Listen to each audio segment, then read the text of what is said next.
The first reading is from Isaiah, the 40th chapter, starting with the 21st verse. Have you not known? Have you not heard? Has it not been told you from the beginning?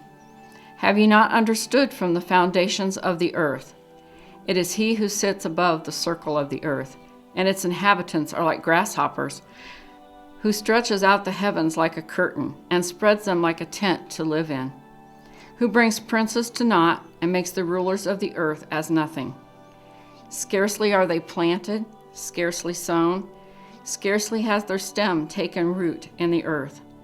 When he blows upon them and they wither, and the tempest carries them off like stubble. To whom then will you compare me, or who is my equal, says the Holy One? Lift up your eyes on high and see, who created these? He who brings out their host and numbers them, calling them by name, because he is great in strength, mighty in power, not one is missing. Who do you say, O Jacob, and speak, O Israel? My way is hidden from the Lord, and my right is disregarded by my God. Have you not known? Have you not heard? The Lord is the everlasting God, the creator of the ends of the earth.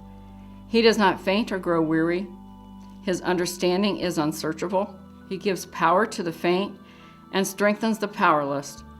Even youths will faint and be weary, and the young will fall exhausted. But those who wait for the Lord shall renew their strength. They shall mount up like wings like eagles. They shall run and not be weary. They shall walk and not be faint. The word of the Lord. Thanks be to God. The Holy Gospel according to Mark, the first chapter. Glory to you, O Lord. As soon as they left the synagogue, Jesus and the disciples entered the house of Simon and Andrew with James and John.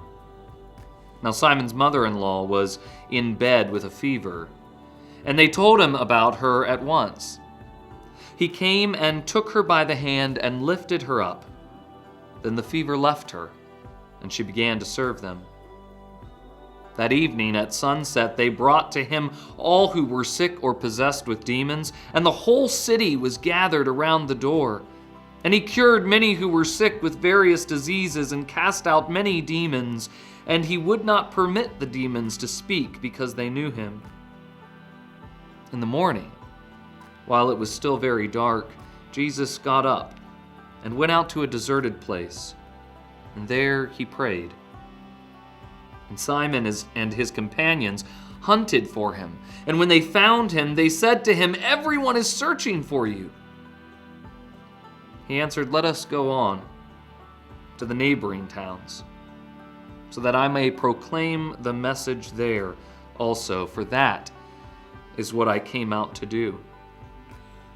And he went throughout Galilee, proclaiming the message in their synagogues and casting out demons. The Gospel of the Lord. Praise to you, O Christ. This past Friday, I officiated at the graveside service of my Aunt Sarah. Growing up, we were always at her house. Of my mom's 11 brothers and sisters, she was probably closest to Aunt Sarah. And of my 40 first cousins, I was probably closest with her children, Christy and Jason. We were there so often for visits or sleepovers, for picnics and barbecues, for hay rides and bonfires, that she was like a second mom to me, even before I ever knew I would need one. Right around Christmas, she went into the hospital with COVID. But just before New Year's, she came home and seemed to be getting better until she got worse.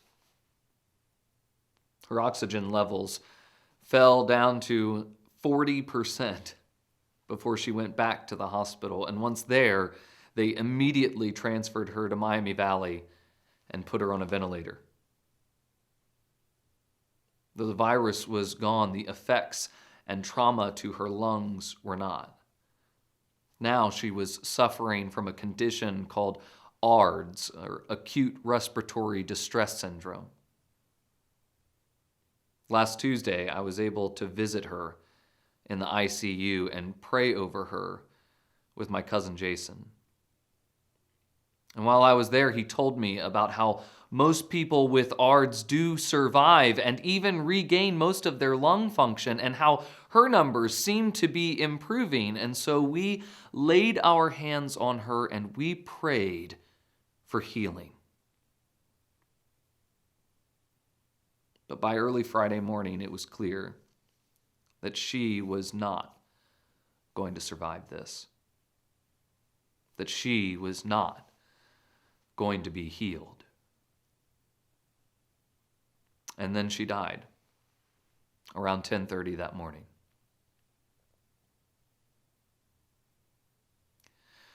Today's theme is all about how Jesus reveals God as the healer.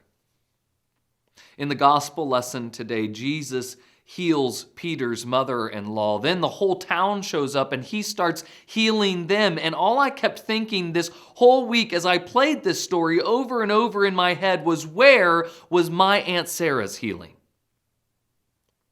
And then I thought of the 450,000 other people who have died from COVID in this country, and the nearly 2.5 million worldwide, and all the people who must have been praying for their healing that never came, and all the other awful and insidious diseases like cancer and heart disease, ALS and Parkinson's, Alzheimer's and dementia that rob us of our loved ones that have been prayed over with desperation and pleading, loved ones who died without ever being healed.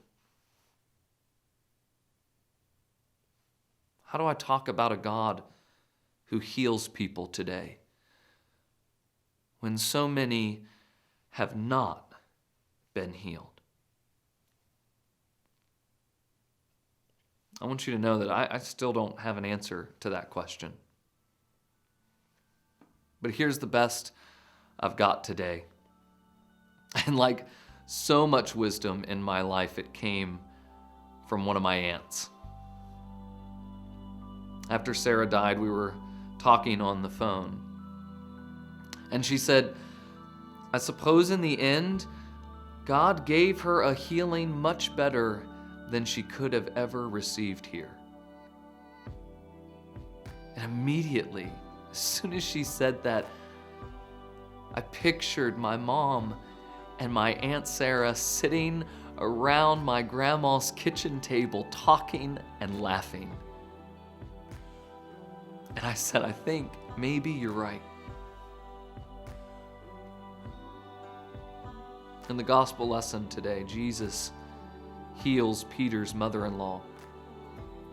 And it says by that evening, the whole town had gathered around the door and they brought to him all who were sick. But then the text says something that I've never noticed until now. It says in verse 34, he cured many who were sick. Not all, maybe not even most. And then it says in the morning, he got up early and went to a deserted place to pray. And when the disciples finally found him, they said, come on, Jesus, everybody's looking for you. And Jesus said, now let's move on. Let's go to the next town so I can proclaim the gospel there, because that's what I've come to do. He doesn't go back and heal the rest or the countless more that have showed up. He moves on, which at first seems heartless or cruel, but maybe, just maybe, if Jesus is supposed to reveal the nature and character of God as a healer,